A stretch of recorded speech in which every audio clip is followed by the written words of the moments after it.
2017년 1월 15일 강원도 홍천군 한적한 산골 마을에 위치한 폐가 주변으로 경찰차들이 줄지어 서 있었습니다. 마을 주민 박종철 씨가 버려진 집을 정리하다가 발견한 것은 아궁이 안에서 검게 탄 뼈 조각들이었습니다. 이게 사람 뼈 같은데요. 박종철 씨의 떨리는 목소리가 112 신고센터로 이어졌고 곧이어 강원도경찰청 과학수사팀이 현장에 도착했습니다. 국립과학수사연구원의 감식 결과 이 유골은 50대 여성의 것으로 추정된다는 충격적인 결과가 나왔습니다. 한편 서울 관악구의 한 다세대 주택. 김소영의 딸 은희는 2달째 연락이 끊긴 어머니를 찾고 있었습니다. 엄마가 1월 2일 이후로 연락이 안 돼요. 평소에는 매일 전화하시던 분인데 은희의 절망적인 목소리가 경찰서 민원실에 울려 퍼졌습니다. 그녀는 지난 2달 동안 병원, 경로당, 찜질방까지 샅샅이 뒤져봤지만 어머니의 흔적을 찾을 수 없었습니다. 그런데 이 두 사건이 하나로 이어질 줄은 아무도 예상하지 못했습니다. 시간을 거슬러 2006년으로 돌아가 보겠습니다. 서울 강서구의 한 혼례식장. 53세의 한민수와 45세의 김소영이 재혼 서약을 하고 있었습니다. 둘 다 이혼 경험이 있는 중년의 남녀였고 서로에게 새로운 시작이 될 거라고 믿었습니다. 소영아, 이제 우리 행복하게 살자. 한민수의 다정한 목소리에 김소영은 수줍게 고개를 끄덕였습니다. 하지만 그들의 결혼 생활은 생각보다 순탄하지 않았습니다. 한민수는 자영업을 하고 있었지만 사업이 번번이 실패했고 경제적 스트레스는 점점 그를 변화시켰습니다. 술을 마시면 거친 말을 내뱉기 시작했고 때로는 손까지 올렸습니다. 당신 때문에 내 인생이 이 모양이야. 소영아, 미안해. 내가 술을 너무 많이 마셔서. 폭언 후의 사과 그리고 또다시 반복되는 폭언의 악순환. 김소영은 점점 지쳐갔습니다. 2012년 결혼한 지 6년째 되던 해. 김소영은 더 이상 참을 수 없다며 친정어머니 집으로 피했습니다. 엄마, 저 더 이상 못 살겠어요. 민수 씨가 예전 그 사람이 아니에요. 김소영의 눈가에는 멍자국이 선명했습니다. 어머니는 딸의 손을 꼭 잡으며 말했습니다. 소영아, 그래도 부부인데. 조금만 더 참아보자. 하지만 김소영의 마음은 이미 돌아서 있었습니다. 그렇게 5년간의 별거 생활이 시작되었습니다. 2015년 9월 15일 오후 3시. 경기도 안양시 한 교차로에서 교통사고가 발생했습니다. 신호를 기다리고 있던 김소영의 오빠 김대호 당시 55세가 탄 승용차에 화물차가 들이받았습니다. 환자 의식 잃고 심정지 상태입니다. 구급차 안에서 응급처치를 받았지만 김대호는 병원에 도착하기 전 숨을 거뒀습니다. 영안실에서 오빠의 차가운 손을 잡고 있던 김소영. 눈물이 마를 날이 없었습니다. 오빠. 김대호는 평생 독신으로 살았지만 동생 소영만큼은 친딸처럼 아꼈습니다. 그는 만약의 사태를 대비해 5천만 원의 사망보험에 가입해 있었고 수혜자는 동생 김소영으로 되어 있었습니다. 장례를 치르는 과정에서 한민수가 나섰습니다. 비록 별거 중이었지만 법적으로는 여전히 부부였기 때문에 보험금 수령 등의 절차를 그가 맡아서 처리했습니다. 소영아, 힘든 일은 내가 다 처리할게. 넌 오빠 생각이나 하고 있어. 한민수의 세심한 배려에 김소영은 고마움을 느꼈습니다. 그동안의 갈등을 잠시 내려놓고 오빠의 장래에만 집중할 수 있었습니다. 보험금 5천만 원이 입금되었을 때 한민수는 김소영에게 말했습니다. 소영아, 이 돈으로 오빠 묘지부터 제대로 만들자. 오빠가 좋아하실 만한 곳으로. 김소영은 오빠를 위해 전통적인 봉분 묘지를 원했습니다. 오빠가 생전에 나중에 죽으면 산소에 묻어달라고 말했던 것을 기억하고 있었기 때문입니다. 민수 씨, 오빠가 그렇게 말씀하셨어요. 꼭 봉분으로 만들어주세요. 그래, 알겠어. 오빠 뜻대로 해드리자. 하지만 한민수의 약속은 지켜지지 않았습니다. 2015년 10월 오빠가 세상을 떠난 지 한 달 후. 김소영은 한민수로부터 충격적인 소식을 들었습니다. 소영아. 미안한데 묘지 문제가 좀 복잡해졌어. 무슨 말이에요? 봉분 묘지가 생각보다 비싸더라고. 그래서 잔디장으로 했어. 김소영의 얼굴이 창백해졌습니다. 잔디장이요? 오빠가 그토록 봉분을 원하셨는데요. 그래도 똑같은 거 아냐? 땅에 묻힌 건 마찬가지잖아. 한민수는 태연하게 말했지만 김소영에게는 청천벽력이었습니다.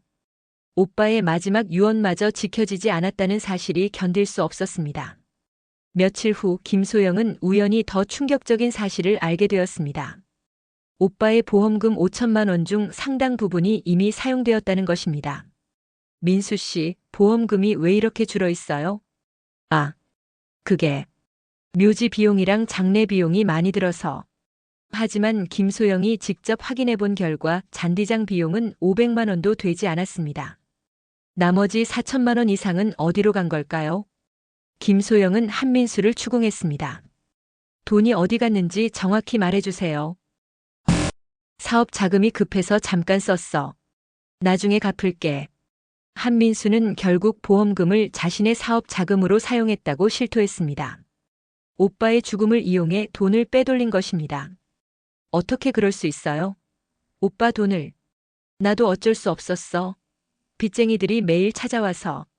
김소영의 분노는 하늘을 찔렀습니다. 5년간의 별거 생활 동안 쌓인 원망, 그리고 오빠의 유언을 무시한 것, 마지막으로 보험금까지 빼돌린 것. 더 이상 참을 수 없었습니다. 2016년 3월 김소영은 이혼 전문 변호사 사무실을 찾았습니다. 변호사님, 이혼하고 싶어요. 그리고 제 오빠 보험금도 돌려받고 싶고요. 변호사는 김소영의 이야기를 들은 후 고개를 끄덕였습니다. 부인께서 겪으신 일들을 보면 충분히 이혼 사유가 됩니다. 재산분할 청구도 가능하고요. 김소영은 처음으로 희망을 품었습니다. 이제 정말로 한민수와의 관계를 끝낼 수 있을 것 같았습니다. 하지만 한민수는 김소영의 이혼 의사를 알고 더욱 집요하게 연락하기 시작했습니다. 소영아, 우리 다시 시작하자. 내가 잘못했어. 민수 씨, 이제 끝이에요. 변호사 통해서 이혼 절차 진행할 거예요. 소영아, 그러지 마. 내가 오빠 돈도 다 갚을게. 하지만 김소영의 마음은 이미 돌이킬 수 없을 정도로 멀어져 있었습니다. 그녀는 한민수의 전화를 받지 않기 시작했고 만나자는 요청도 모두 거절했습니다. 2016년 12월 말, 한민수는 점점 초조해지고 있었습니다. 이혼 소송이 본격적으로 시작되면 자신이 빼돌린 보험금 문제도 수면 위로 드러날 것이 뻔했습니다. 게다가 폭행 혐의까지 추가되면 형사처벌까지 받을 수도 있었습니다. 이렇게 되면 안 되는데. 한민수는 김소영을 직접 만나서 설득해야 한다고 생각했습니다. 하지만 김소영은 그의 연락을 일절 받지 않았습니다. 그때 한민수는 한 가지 방법을 떠올렸습니다. 김소영의 어머니를 이용하는 것입니다. 김소영의 어머니 박순자 씨 당시 78세는 요양원에 입소해 있었습니다. 치매 초기 증상으로 인해 돌봄이 필요한 상태였죠. 2017년 1월 1일 한민수는 요양원에 전화를 걸었습니다. 안녕하세요. 김소영 딸 사위 한민수입니다. 어머님을 집으로 모시고 싶은데요. 갑자기요? 김소영 씨와는 상의하셨나요? 네, 소영이랑 상의했어요. 명절이라 집에서 보내드리고 싶어서요. 물론 거짓말이었습니다. 하지만 요양원 직원들은 법적으로 사위인 한민수의 말을 믿을 수밖에 없었습니다. 한민수는 김소영에게 문자를 보냈습니다. 소영아, 어머님 모시러 갔는데 너무 많이 편찮으셔. 어서 와서 모셔가자. 김소영은 깜짝 놀라며 요양원으로 연락했습니다. 어머니가 어떻게 되신 거예요? 아, 김소영 씨. 사위분이 어머님을 모셔가셨는데요. 별다른 이상은 없으시고. 네? 민수 씨가요? 제가 부탁한 적 없는데. 김소영은 한민수의 의도를 간파했습니다. 하지만 어머니가 걱정되어 어쩔 수 없이 연락을 해야 했습니다. 민수 씨, 어머니 어디 계세요? 한민수는 내심 기뻐하며 답했습니다. 아, 소영아. 어머님이 많이 보고 싶어 하셔서 우리 집에 모셔왔어. 와서 만나지 그래. 집에 모셔갔다고요? 어머니 거동이 불편하신데. 괜찮아, 내가 잘 모셔드릴게. 대신 내가 와서 며칠 돌봐줘. 김소영은 고민에 빠졌습니다. 어머니를 혼자 둘 수는 없었지만 한민수를 만나는 것도 꺼려졌습니다. 결국 김소영은 어머니를 위해 만나기로 했습니다. 하지만 한 가지 조건을 달았습니다. 만나긴 만나겠어요. 하지만 공개된 장소에서만요. 그리고 오빠 묘에 가서 참배부터 하고 싶어요. 그래, 알겠어. 1월 2일 오후에 추모공원에서 만나자. 한민수는 승낙했습니다. 오히려 그에게는 더 좋은 기회였습니다. 한적한 묘지라면 아무도 없는 곳에서 김소영을 설득할 수 있을 것이라고 생각했기 때문입니다. 1월 2일 아침 한민수는 미리 추모공원에 도착했습니다. 그는 김소영이 올 경로를 예상하며 곳곳을 살펴봤습니다. 여기서 기다리면 소영이가 반드시 올 거야. 한민수는 김대호의 묘 근처에서 김소영을 기다리기 시작했습니다. 하지만 그의 마음속에는 단순한 설득 이상의 감정이 끓어오르고 있었습니다. 2017년 1월 2일 오후 2시 30분. 경기도 파주시 한 추모공원.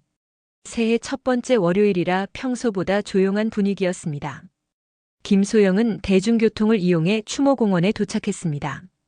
손에는 오빠가 좋아했던 국화 한 다발을 들고 있었습니다. 오빠, 새해 복 많이 받으세요. 김대호의 잔디장 앞에 무릎을 꿇고 꽃을 놓았습니다. 잔디장이긴 했지만 오빠가 잠들어 있는 곳이니만큼 정성을 다해 인사를 드렸습니다. 그때였습니다. 소영아. 뒤에서 들려오는 한민수의 목소리에 김소영이 고개를 돌렸습니다. 민수 씨. 언제 오셨어요? 조금 전에 왔어. 어머님 걱정 많이 했지? 한민수는 평소와 다르게 차분한 목소리로 말했습니다. 하지만 그의 눈빛 어딘가에는 이상한 기운이 흐르고 있었습니다. 김소영은 오빠 묘 앞에서 일어나며 말했습니다. 어머니는 어디 계세요? 빨리 요양원에 모셔다 드려야 해요. 집에 계셔. 괜찮으니까 걱정하지 마. 민수 씨, 우리 이제 할 말 다 했잖아요. 이혼 절차도 진행되고 있고. 김소영의 말을 들은 한민수의 표정이 급변했습니다. 소영아, 정말 이혼하려고? 내 마음 바뀔 일 없어요. 오빠 보험금 문제 때문에 그런 거야? 내가 다 갚을게. 그런 문제가 아니에요. 우리는 이미 끝났어요. 한민수의 목소리가 점점 높아지기 시작했습니다. 끝났다고? 우리가 언제 끝났어? 민수 씨, 목소리 낮춰주세요. 여기 묘지예요. 하지만 한민수는 더욱 흥분했습니다. 지난 몇 달간 쌓인 스트레스와 분노가 폭발하기 시작했습니다. 아니야. 끝난 게 아니야. 너 다른 남자 생겼지? 무슨 소리세요? 그런 게 아니라. 거짓말하지 마. 아니면 왜 이렇게 나를 피해? 한민수는 김소영에게 다가가며 소리를 질렀습니다. 김소영은 본능적으로 뒤로 물러났습니다. 민수 씨, 제발 진정하세요. 진정하라고? 내 인생을 망쳐놓고 진정하라고. 한민수의 분노는 걷잡을 수 없이 커져갔습니다. 그는 김소영을 묘지 옆 돌벽 쪽으로 밀어붙였습니다. 민수 씨, 뭐 하는 거예요? 김소영이 비명을 지르며 뒤로 밀려났습니다. 그 순간 그녀의 뒤통수가 딱딱한 돌벽에 부딪혔습니다. 아! 김소영이 주저앉으며 머리를 감쌌습니다. 뒤통수에서 따뜻한 무언가가 흘러나오는 것을 느꼈습니다. 피가 나요. 한민수는 그제야 정신이 번쩍 들었습니다. 소영아, 괜찮아? 하지만 김소영은 분노로 떨고 있었습니다. 경찰에 신고할 거예요. 이번엔 정말 끝이에요. 김소영이 핸드폰을 꺼내려는 순간 한민수의 이성이 완전히 끊어졌습니다. 경찰에 신고한다고? 한민수는 김소영을 묘지 옆 벤치로 끌고 갔습니다. 그리고는 쾅! 김소영의 머리를 벤치 모서리에 내리쳤습니다. 아! 신고해. 신고해봐. 쾅! 쾅! 한민수는 이성을 완전히 잃고 김소영의 머리를 벤치에 계속 내리쳤습니다.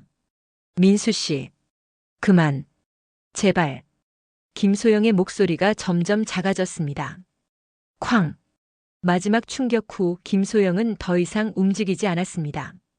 벤치 주변은 피로 물들어 있었습니다. 한민수는 숨을 거칠게 몰아쉬며 현실을 직시했습니다. 소영아. 소영아. 하지만 김소영은 대답하지 않았습니다. 아니야. 이럴 리가 없어. 한민수는 김소영의 손목을 잡고 맥박을 확인했습니다. 하지만 아무것도 느껴지지 않았습니다. 오후 3시 15분. 김소영의 생명이 끝났습니다.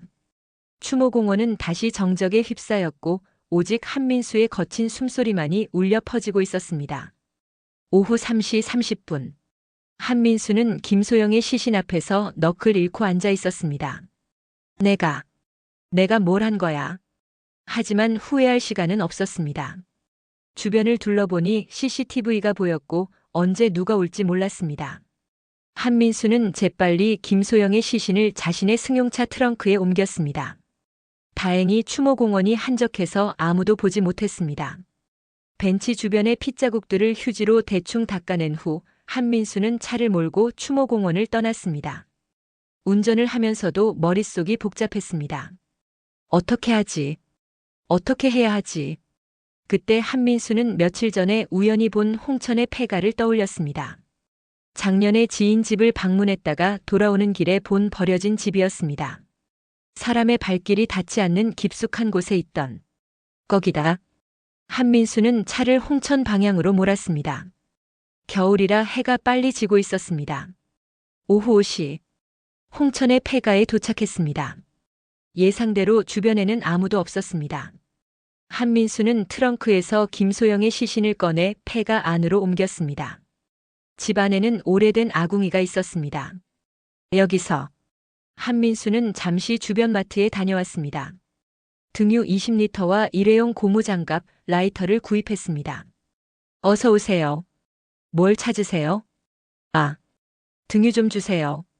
집에 난방이 안 돼서. 네, 여기 있습니다. 마트 직원은 별다른 의심 없이 등유를 건넸습니다. 폐가로 돌아온 한민수는 아궁이에 김소영의 시신을 눕혔습니다. 소영아, 미안해. 그는 시신 주변에 등유를 부었습니다. 그리고는 라이터를 켰습니다. 좋은 곳으로 보내줄게. 좋은 곳으로. 한민수는 자신을 합리화하려 애쓰며 중얼거렸습니다. 불이 붙자 순식간에 아궁이 안이 불길에 휩싸였습니다. 타들어가는 불길을 바라보며 한민수는 눈물을 흘렸습니다. 그것이 후회의 눈물인지 두려움의 눈물인지는 본인도 알 수 없었습니다. 몇 시간 후 불이 다 꺼진 아궁이 안에는 검게 탄 뼈들만 남아 있었습니다. 한민수는 남은 뼈 조각들을 긁어 모아 부엌 바닥 등 여러 곳에 흩뿌렸습니다. 흔적을 최대한 없애려는 시도였습니다. 밤 11시. 모든 작업을 마친 한민수는 폐가를 떠났습니다. 돌아오는 길에 셀프 세차장에 들러 차량 내부와 외부를 꼼꼼히 닦았습니다. 특히 트렁크는 여러 번 청소했습니다. 새벽 1시. 집에 도착한 한민수는 샤워를 했습니다. 몸에 밴 연기 냄새와 흔적들을 지우려 했습니다. 거울을 본 자신의 얼굴은 처참했습니다. 이제 어떻게 살아가지? 하지만 일은 이미 저질러졌습니다. 이제 한민수에게는 완벽한 거짓말을 해야 한다는 과제만 남았습니다. 2017년 1월 3일 오전 9시. 김소영의 딸 은희는 어머니에게 안부 전화를 걸었습니다. 여보세요? 엄마? 하지만 전화는 계속 꺼져 있었습니다. 어머니는 평소에 휴대폰을 항상 켜두고 있던 분이었는데. 이상하네. 어제 오빠 묘 간다고 하셨는데. 은희는 한민수에게 전화를 걸었습니다. 여보세요, 아버님? 은희야. 무슨 일이야? 한민수의 목소리는 평소와 같았지만 어딘가 어색했습니다. 엄마 어디 계세요? 전화가 안 되는데. 엄마가? 어제 묘지에서 만났는데 먼저 가버렸어. 먼저 가셨다고요? 그럼 지금 어디 계세요? 글쎄. 나도 모르겠는데. 연락 안 돼? 한민수는 태연하게 거짓말을 했습니다. 하지만 내심 긴장하고 있었습니다. 할머니는 어디 계세요? 할머니? 요양원에 다시 모셔다 드렸어. 네? 그럼 엄마는 왜 안 가셨어요? 그게 엄마가 좀 화가 나 있더라고. 나 때문에. 은희는 점점 이상함을 느꼈습니다. 어머니가 연락 없이 하루 이상 잠적하는 일은 없었기 때문입니다. 1월 4일, 5일이 지나도 김소영의 연락은 없었습니다. 은희는 더 이상 기다릴 수 없어 경찰서에 실종 신고를 했습니다. 어머니가 1월 2일 이후로 연락이 안 돼요. 평소에는 매일 전화하시던 분인데 마지막으로 목격된 장소는 어디인가요? 파주 추모공원이에요. 외삼촌 묘를 찾아가신다고 하셨거든요. 경찰은 즉시 추모공원 관리사무소에 연락을 취했습니다. 1월 2일 오후에 김소영이라는 분이 오셨는지 확인해 주세요. 잠깐만요. CCTV를 확인해 보겠습니다. 추모공원 CCTV를 확인한 결과 충격적인 사실이 드러났습니다. 1월 2일 오후 1시 30분 한민수의 차량이 추모공원에 진입. 오후 2시 30분 김소영이 도보로 추모공원에 진입. 오후 3시 45분 한민수의 차량이 추모공원에서 나감. 하지만 김소영이 나가는 모습은 CCTV에 포착되지 않았습니다. 이상하네요. 김소영 씨는 들어간 기록만 있고 나간 기록이 없습니다. 경찰은 즉시 한민수를 참고인으로 소환했습니다. 한민수 씨, 1월 2일 추모공원에서 부인과 만나셨죠? 네, 만났습니다. 어떤 대화를 나누셨나요? 별거 없어요. 처남묘 참배하고 좀 다퉜어요. 뭘 가지고 다투셨나요? 이혼 문제로요. 아내가 이혼하겠다고 해서. 그래서 어떻게 헤어지셨나요? 제가 먼저 나왔어요. 아내는 묘지에 더 있겠다고 해서. 한민수는 차분하게 답변했습니다. 미리 생각해둔 시나리오였습니다. 그런데 CCTV상으로는 부인이 나간 기록이 없어요. 글쎄요. 다른 출구로 나가셨나 봐요. 경찰은 추모공원의 모든 CCTV를 재확인했지만 김소영이 나가는 모습은 어디에도 없었습니다. 한민수 씨, 혹시 부인과 다툰 장소가 어디인지 정확히 말씀해 주시겠어요? 처남묘 앞이요. 경찰은 김대호의 묘 주변을 자세히 살펴봤습니다. 그리고 묘지 옆 벤치에서 의심스러운 얼룩을 발견했습니다. 이것 좀 보세요. 벤치 모서리와 주변에 갈색으로 변한 얼룩들이 있었습니다. 일반인은 흙으로 보일 수 있지만 경찰의 눈에는 핏자국으로 보였습니다. 이걸 국과수에 보내서 감정 받아봅시다. 1월 10일 국립과학수사연구원의 감정 결과가 나왔습니다. 벤치에서 발견된 얼룩은 사람의 혈액이 맞습니다. DNA 검사 결과 김소영 씨의 것으로 확인됩니다. 경찰은 즉시 한민수를 긴급 체포했습니다. 한민수 씨, 김소영 씨 실종과 관련하여 체포합니다. 뭐라고요? 저는 아무것도 안 했어요. 그럼 부인의 피가 벤치에서 왜 나온 거죠? 그게 뭔 말이에요? 한민수는 당황했지만 여전히 거짓말을 고집했습니다. 구속영장 심사에서도 한민수는 끝까지 발뺌했습니다. 판사님, 저는 정말 결백합니다. 아내를 찾고 싶어요. 저를 풀어주시면 제가 직접 찾아오겠습니다. 하지만 판사는 구속영장을 발부했습니다. 도주 우려와 증거인멸 가능성이 높다고 판단됩니다. 구속된 후에도 한민수는 계속 무죄를 주장했습니다. 저는 아내를 사랑해요. 절대 해치지 않았어요. 하지만 경찰은 한민수의 동선을 면밀히 추적하고 있었습니다. 1월 2일 오후 3시 45분 이후 한민수의 행적. 오후 4시 30분 홍천 방향 고속도로 진입 하이패스 기록. 오후 6시 10분 홍천군 한마트에서 등유 구매 카드 결제 기록.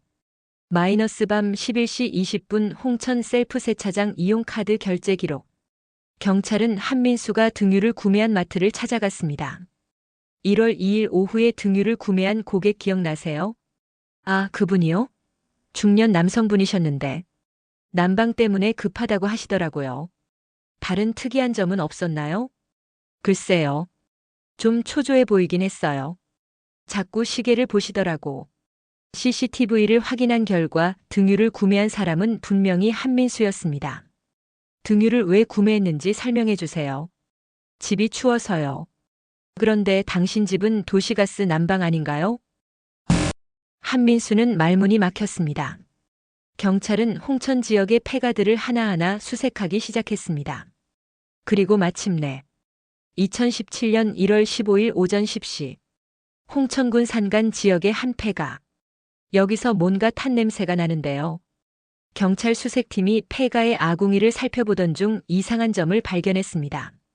이 재들이 보통 나무재와 다른 것 같은데 과학수사팀이 아궁이 내부를 정밀 감식한 결과 충격적인 발견을 했습니다. 뼈 조각들이 있습니다. 사람 뼈로 보입니다. 부엌 바닥 곳곳에서도 검게 탄 뼈 조각들이 발견됐습니다. 국립과학수사연구원에 감정을 의뢰한 결과 발견된 유골은 50대 여성의 것으로 DNA 검사 결과 김소영 씨의 것이 확실합니다. 마침내 김소영의 시신이 발견된 것입니다. 1월 16일 경찰은 한민수를 재소환했습니다. 한민수 씨 홍천 폐가에서 부인의 유골이 발견됐습니다. 한민수의 얼굴이 창백해졌습니다. 그게 무슨... 당신이 등유를 구매한 시점과 장소, 그리고 유골이 발견된 곳이 모두 일치합니다. 우연의 일치예요. 우연의 일치? 부인의 피가 묻은 벤치, 당신의 등유 구매 기록, 그리고 폐가에서 발견된 부인의 유골까지. 경찰이 증거들을 하나씩 제시하자 한민수는 더 이상 버틸 수 없었습니다.